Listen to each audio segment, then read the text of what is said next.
Peace and light, light and peace. Welcome to the OahspeCollegeUniversity, solution to yesterday's ancient knowledge. Topic of discussion today is salvation the key to heaven? As we all know, in today's society, we've been provided with religion as a replacement to our salvation, that as long as you have religion, that this particular religion has a God behind it. And as long as that God has given you certain instructions, salvation to your souls is what is required according to the instructions provided from this religion. From there, you get drafted to your heaven. The question is salvation really the key to heaven? And what are the salvations? What are the steps? And what are the key? What are the instructions provided? Now, if you look at today's society, we've had a majority of religion. Now, starting from the year 1848, which happens to be the Haussmann era that started, we've had a lot of religion that lingered around. Now, in order for you to weigh if the religion has potency, we have to look at our current environment to see which one sees as stronghold to people's soul, to people's spirit, to people's mentality, and to people's spirituality. And in my analysis, I have drafted the ones that had potency. Now, if you look at this chart,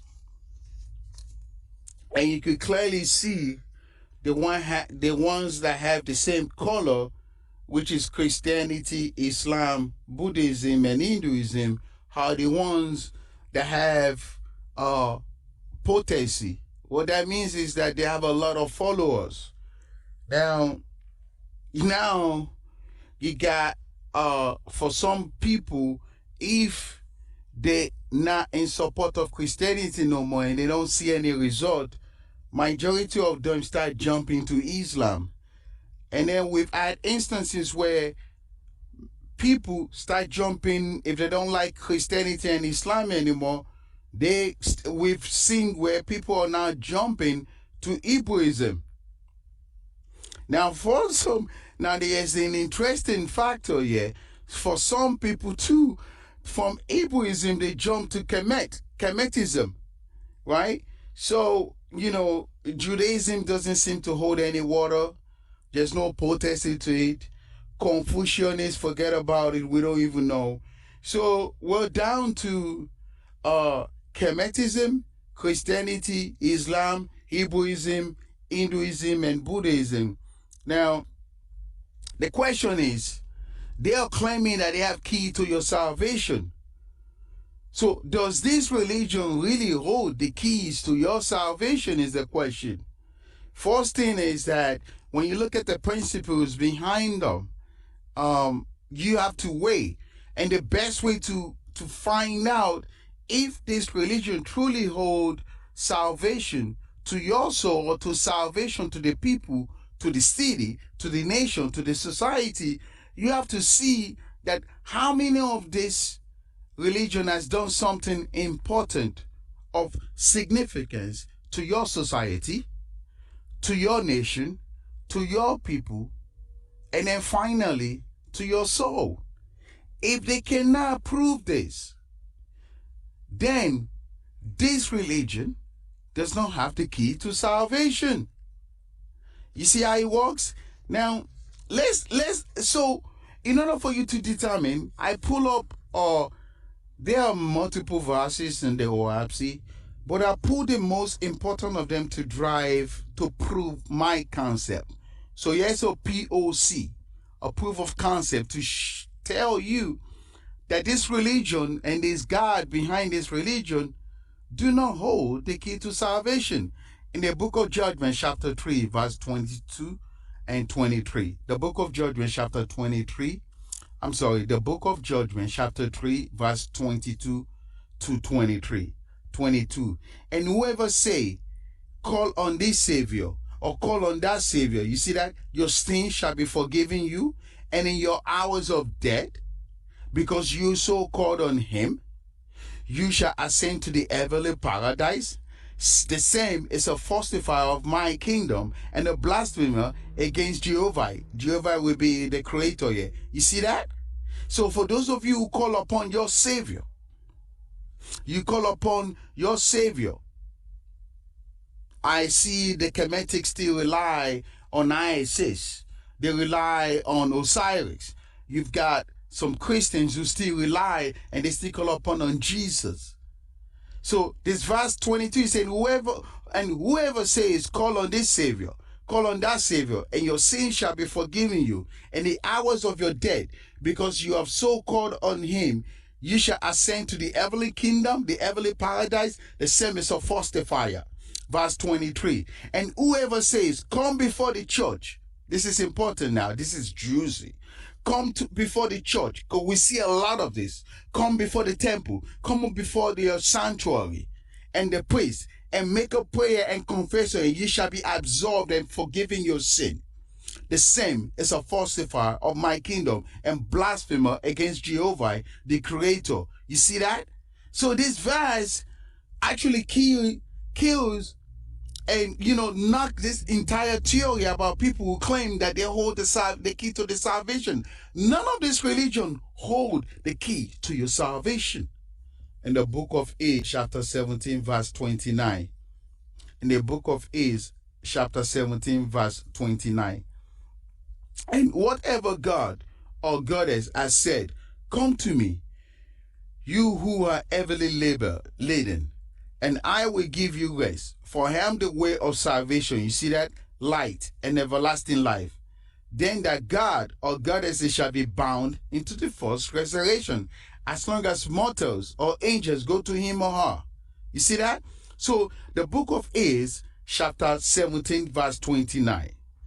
And whatever God or goddess has said, come to me, you who are heavily laden, and I will give you rest. For I am the way of salvation, light and everlasting life. And then that God or goddesses shall be bound to first resurrection. And as long as mortals and angels go to him or her.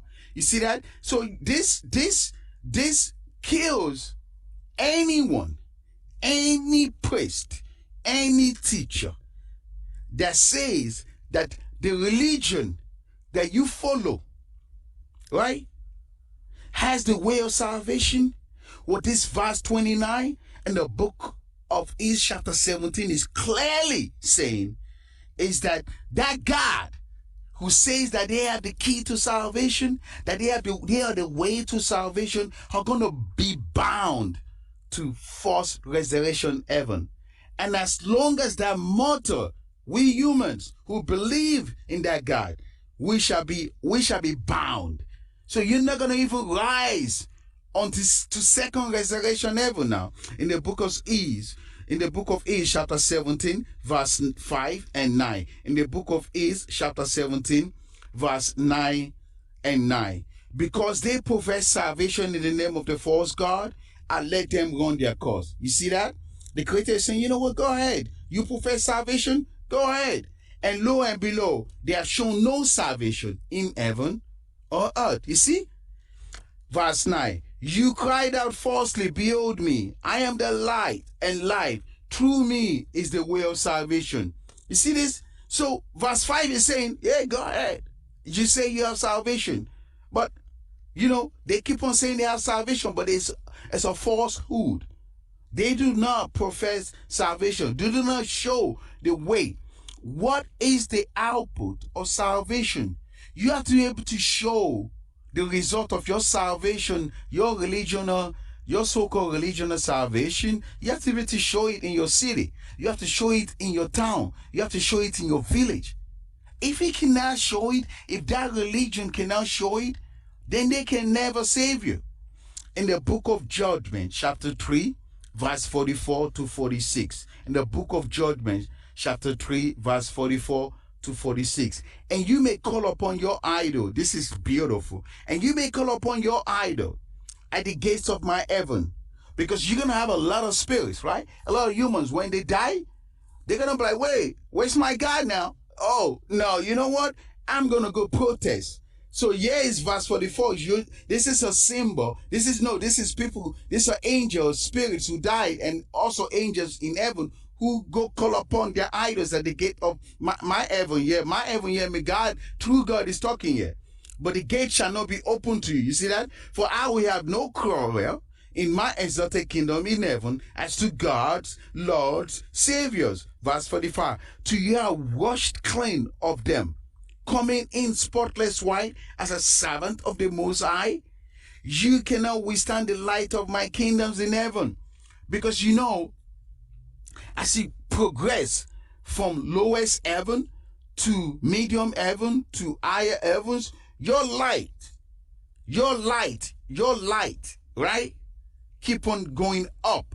So this verse 44 is saying you cannot even withstand the light of the exalted kingdom, organized kingdom. So you cannot even withstand. So even if you try to say, oh yeah, you know, I believe in Jesus, I believe in Osiris, yeah, you cannot even withstand the light of the higher heavens. Verse 46.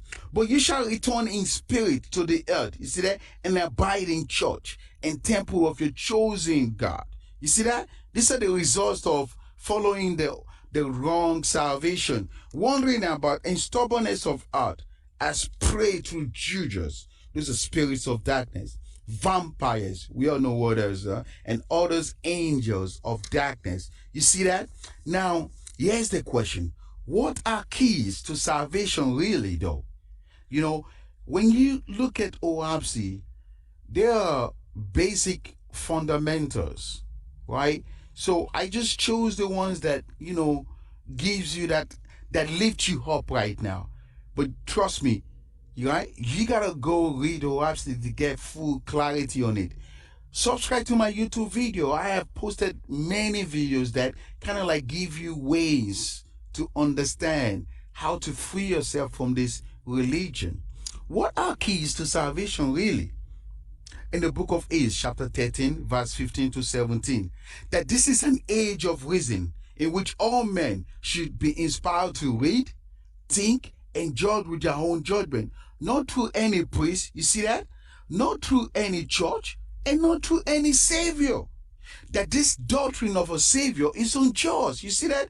That no honest man, no honest human being should accept another's man dying for him. We all know what this is talking about, right? So stop with this salvation stuff, right? Your doctrine of salvation is unjust. Why do you believe in a man, someone that was born, right, in our world, and then you're saying that everybody got to believe in this man in order for us to be saved? What this verse 16 is saying, that the doctrine of a savior is unjust, that no man should accept another man's dying for him. Simple as ABC. In the book of Exodus, chapter 27, verse 1, purification is the first law I gave to you. We got to purify. That's the first key of salvation. Purification is the first key. And if you've not watched my video about purification is the first law, subscribe to my YouTube video. I post a link about it. Just look at my link or my comment about purification is the first law. If you do not purify yourself, that's the first key to salvation. And you see how the book of Exodus chapter 27 verse 1 says, purification is the first law I gave to you. It's the same as with the ancient. You see that? Very easy.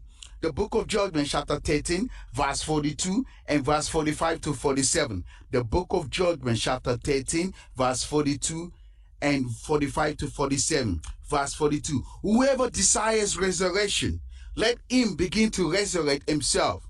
Verse 45. Such is the resurrection of the spirit of men. Do not wait for a savior to save you. Do not wait for your religion to save you. Nor depend on words or prayer. You see that? No listening to good sermon.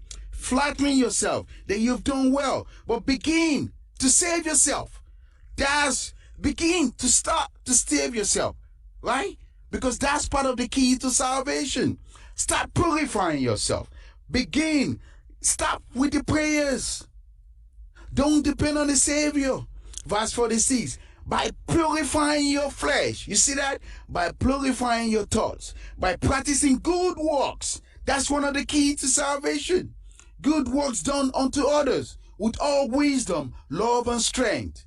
And finally, in verse 47, for through this is there any resurrection for you, either in this world and in the next. Because when you get to heaven, you also have to continue, right, to purify your thoughts, to practice good works done unto others.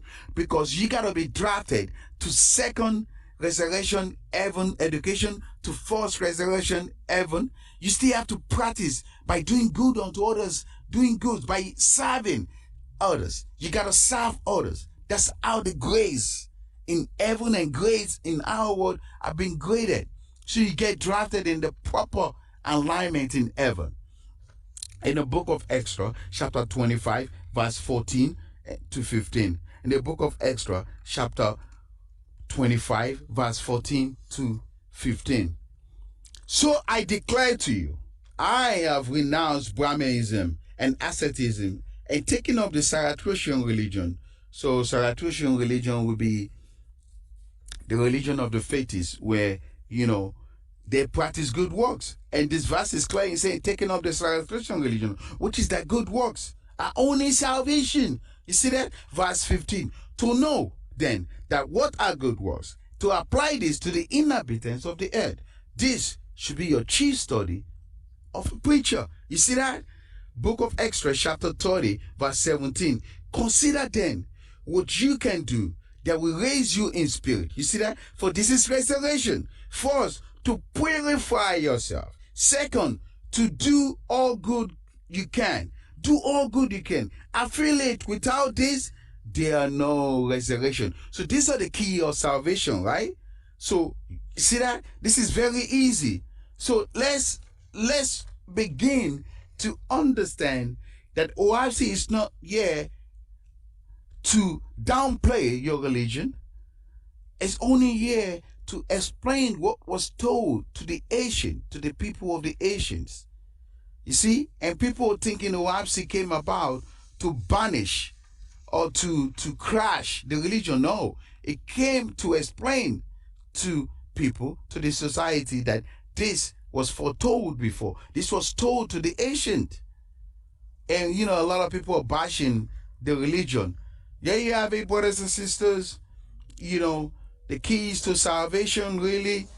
Today we have a lot of religions that are saying they have the key to the salvation. You got the Kemetic who say they have salvation. Christianity have salvation. Islam has salvation. Judaism have salvation. Hebrewism have salvation. Hinduism have salvation. Buddhism has salvation. And Confucianists, they also claim they have salvation.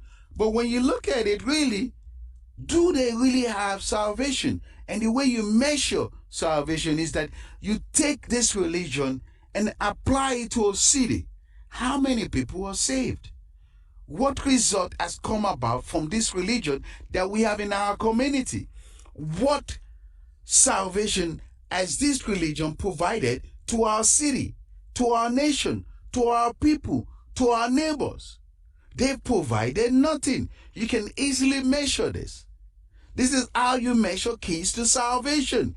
If this religion cannot provide evidence, then this religion is clearly, without a shadow of a doubt, not for humanity, not for your people, not for the society, and definitely not for you.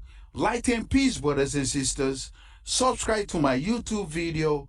Upcoming videos are coming up. I have dedicated myself to provide solution to yesterday's ancient knowledge. Bye-bye.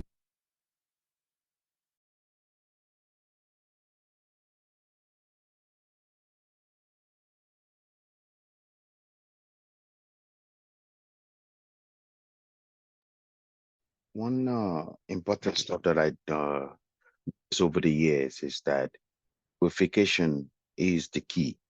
That's one part of salvation. Without purification, you cannot rise above the higher realms of heaven. So you'll be stuck in the lowest heaven. So during the ancient time, purification was provided that you must purify yourself.